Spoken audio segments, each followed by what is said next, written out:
我们等了40天，终于这句话可以终于喊出来了，我们是冠军。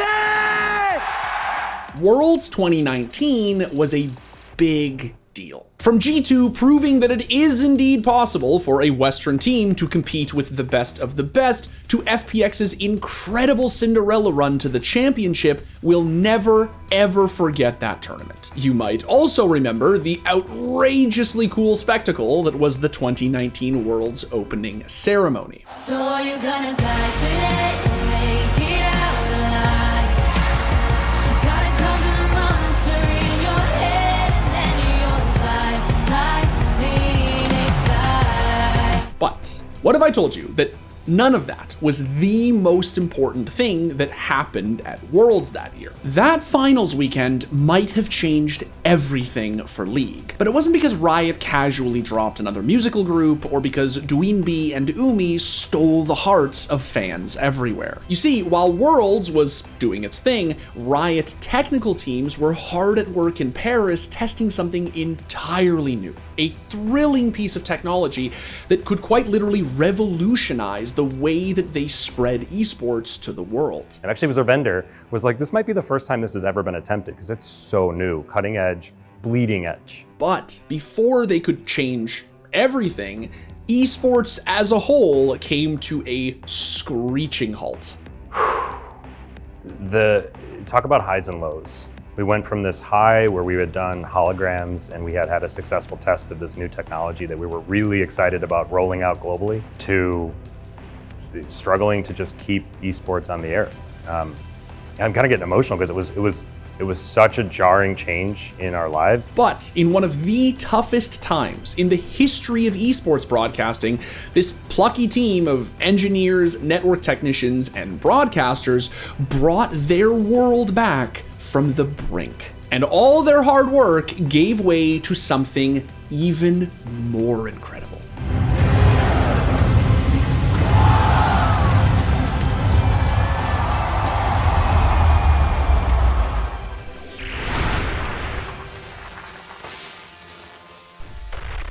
Okay, so before we get started, I just want to give a shout out to Cisco and thank them for making this video possible and sending me and Liz and a whole bunch of other people down to San Francisco to witness the incredible finals in person. They also set up an extremely cool activation on the ground that gave folks at the Fan Fest the chance to actually play 1v1s on the same tournament server as the pros at 0 ping. It was a really cool experience and one that's going to stick with me for quite some time. So thank you again to Cisco for making all of this possible. All right, so first things first, if you're gonna understand how Riot's technical team made all of this happen, you're first gonna need to understand a thing or two about League of Legends broadcasting and how it works.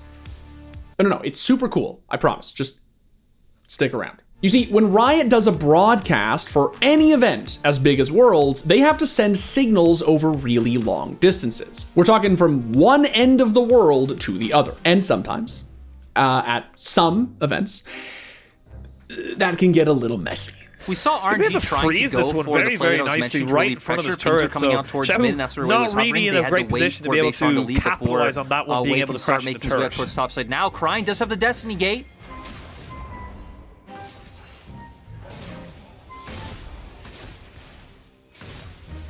Where's the action, Penguin? And there are some things that have been done before that you can look at and say, right, that's a solved problem. It's something that we can most likely figure out without too much testing. We can just go with the leading vendor in that space.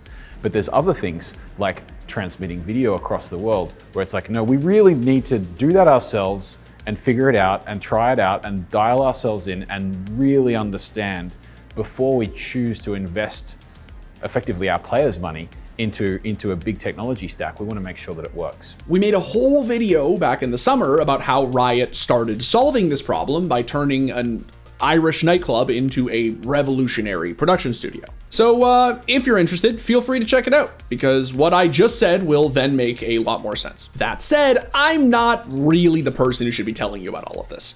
And thankfully, I don't have to be. And now, the guy who actually knows what he's talking about. Thanks for bringing me in so early, Dimitri. Something tells me there's going to be some actual experts in this video that I would rather not compete with. Also, hey Cisco, good to see you again. If you need anybody to test any of your 10 gig switches, my mailbox is always open. Okay, listen, as somebody who's done his fair share of remote broadcasting in the last couple of years, let me tell you, it's not easy. From my own basement studio to even productions in our offices, there's a lot that can go wrong. So when it comes to the scale of events like Worlds, Riot has some pretty insane levels of complexity to manage. A lot of different technology has been used to keep things running over the years, but in 2019, Riot was testing out a fancy new video coding format called JPEG XS. What is a video coding format? Well, without getting too deep into the weeds, you can think of it as a set of rules and instructions for how to compress, transmit, store, and decompress the data in a video stream. But there are a lot of different video coding formats out there, so what's so special about this one? Thankfully, I read the white paper, so you don't have to. JPEG XS has some truly impressive stats in 3 of the most important areas for live video streaming. Normally, when streaming video, you're forced to choose between your desired latency, quality, and the complexity of the physical hardware you want to use. Want a low latency and high quality video feed? Well, traditionally, you'd need to dish for some exceptionally expensive video hardware, but with JPEG XS, things are a little different. With JPEG XS, latency for one encoding-decoding cycle is below a couple of lines. That's lines as in literal lines of pixels being drawn for the video, so about as real time as it gets. In terms of quality, JPEG XS does compress the video to ensure it can be transmitted quickly over your standard 1 to 10 gigabit networks. Now, I haven't seen any visual comparisons to uncompressed video, but everything I've read calls it indistinguishable, so I feel pretty safe saying that it can at least hold its own, even with 4K streaming on the horizon. But, even better, to get all of that, you don't need NASA-level hardware. JPEG XS was designed with a focus on low power and low resource implementations, even on consumer grade hardware. So, JPEG XS is cool. But you guys have heard enough from me, and I would just rather get on with the video and hear from some actual experts who have actually used it. And that was the guy who actually knows what he's talking about. So anyways, JPEG XS was new, it was exciting. Is that really what it's called? JPEG XS? Sounds like the name of an up-and-coming meme rapper. Anyway, over in Paris, Riot's global head of esports technology, the homie Scott Adametz, who you'll remember from videos past, was part of the team that finally realized the JPEG thing worked. We were so early days of this technology that it was literally, had never actually been attempted across the Atlantic. And we didn't kind of boast about that. Some press found out and we're like, you know, this is probably the first time. Actually, it was our vendor was like, this might be the first time this has ever been attempted because it's so new, cutting edge, bleeding edge. So like we've said, broadcasting when players and talent are on other sides of the planet can be an absolute nightmare. But JPEG XS could make it all easier and change the way that all these broadcasts actually work. And then COVID hit. Look, we've made a lot of videos about the effects that the pandemic has had and is still having on esports. But for this small tech team over at Riot, who are trying to solve these really sophisticated issues, COVID was a brick wall. It didn't matter if Riot was on the brink of revolutionizing esports broadcasting for live events. There weren't any live events to revolutionize. And I remember it working and us being like, well, okay. We have a transmission method for Striker. And not a few months later, the pandemic hit.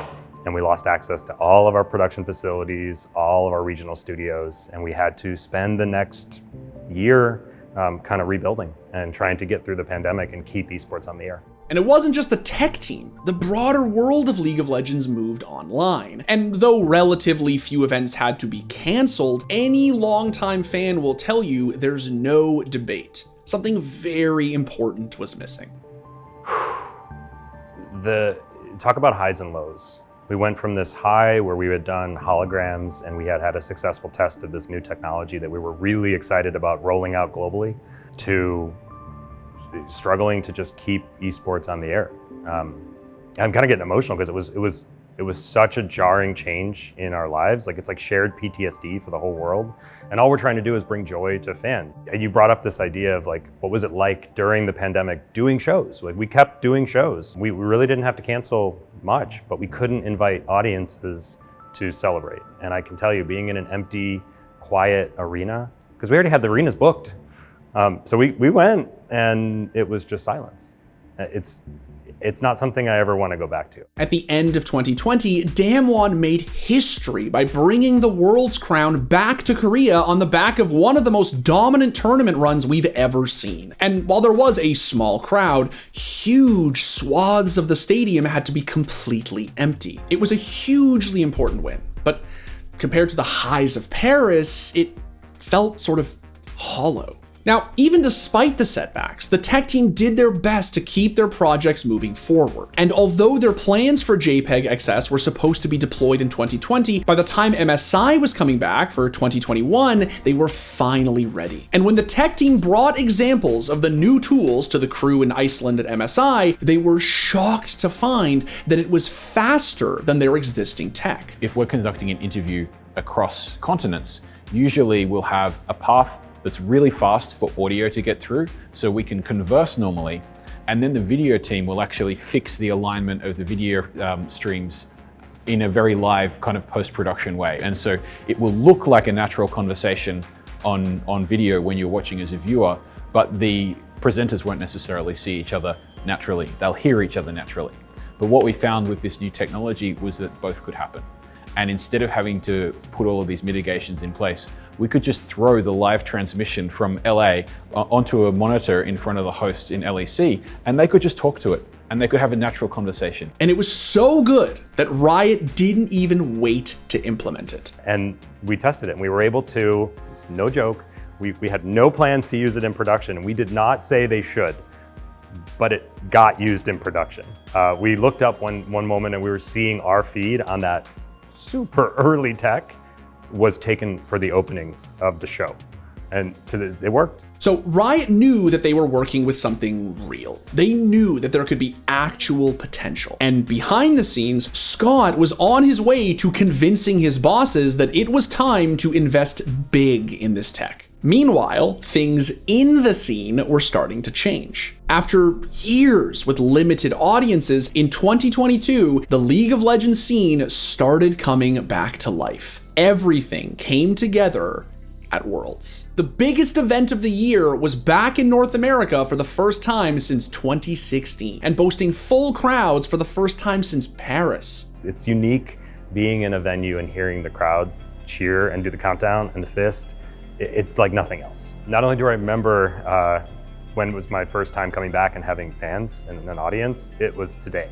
It was literally when we opened up the fan village and we let everyone in to actually enjoy FanFest.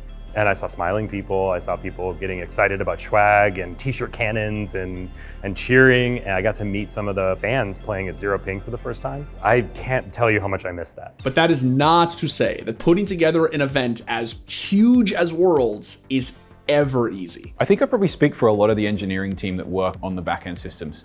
There is a lot of almost self-inflicted, if you would use that word, pressure, where we hold ourselves to a very high standard, and no one is more acutely aware the gravitas of failure or the systems that we work on. And we carry that in kind of everything we do, because we know that those moments you see, you don't want to see a team fight impacted by anything other than the rules and the content of League of Legends. So when we plan these events, obviously we start about a year in advance, but it's not just the venue. Like a lot of people think the All of Worlds is just the venue. No. Like group stage, we've got up to 16 teams. They have to have practice rooms because the sport requires them to practice with their team. So not many people know, but we set up hotel practice rooms. We pull out all the furniture. We set up gaming tables, chairs, and 7 PCs. Those PCs need to be connected to a network, and the network is run through, literally, if you were at a hotel and you took the TV off the wall, there's some network ports on the wall. We use those, and we patch it all back down, and then another room somewhere in the hotel, we don't tell you which one, is the server room.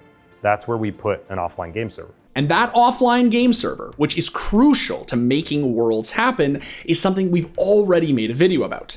the Realm. The Realm is an offline server powered by Cisco, which allows Riot to deploy a zero ping environment. And it's used for pretty much every major tournament Riot puts on. And it's like very secret. Our camera operator, Matt the Cat Massey, was literally one of the first people to ever be allowed to film the room where they keep the Realm at Worlds. But we're not allowed to show that to you.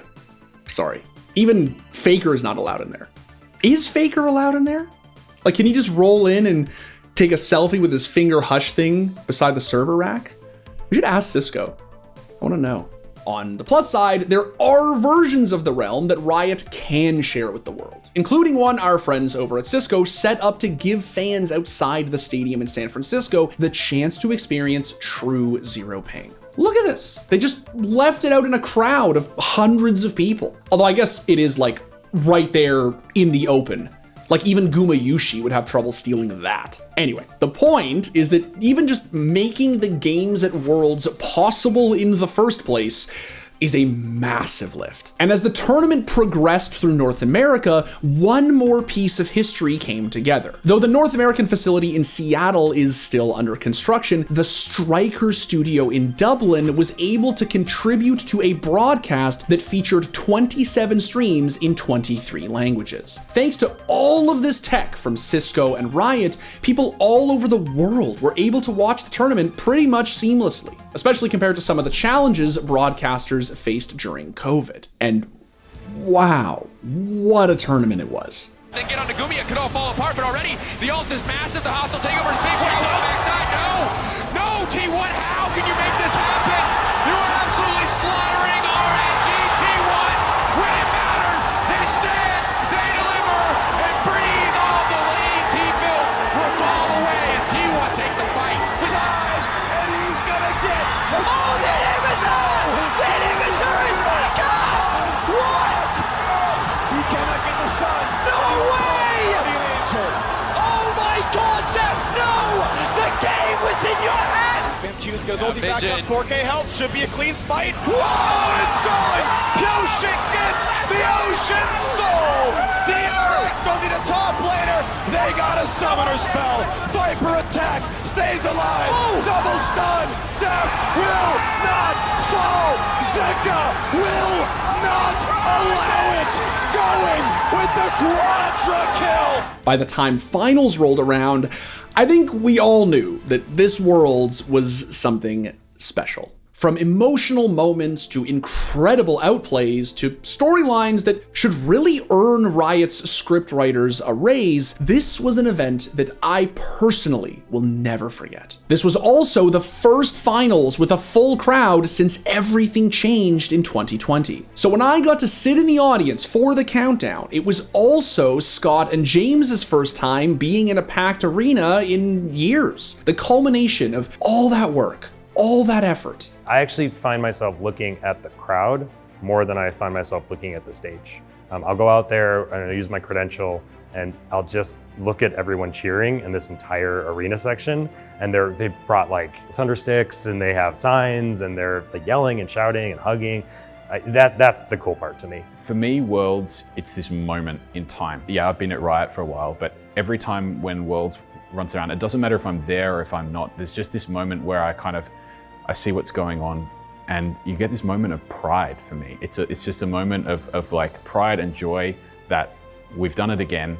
The fans are enjoying this amazing event and seeing the reactions that we get. It's kind of a validation of everything that we do. We got to enjoy another really special opening ceremony, complete with even more HoloNet technology than they employed back in Paris. We got to watch Lil Nas X put on a live show, and seriously, he was amazing. But we also got to watch what Worlds is supposed to be. It's more than a tournament, more than the highlights, and more than the trophy. Worlds is community. It's a moment for esports fans from pretty much everywhere to come together and celebrate the game that they love. In one stadium, in one place, under one roof. And we really missed that. You know what? We can talk about this, Matt. We can talk about this. So I went like 1-7 for the first 8 1v1s. I was trying to play Moo, and then I won the next 7 in a row after I switched to other champions. But Matt over here left it all out. He literally just cut that whole second half out. He's like, Dimitri got bullied in the 1v1s. LOL, you got roasted, buddy. And the interview, we did the interview in the hotel room. He wouldn't even let me talk about how the fact that I made an insane turnaround.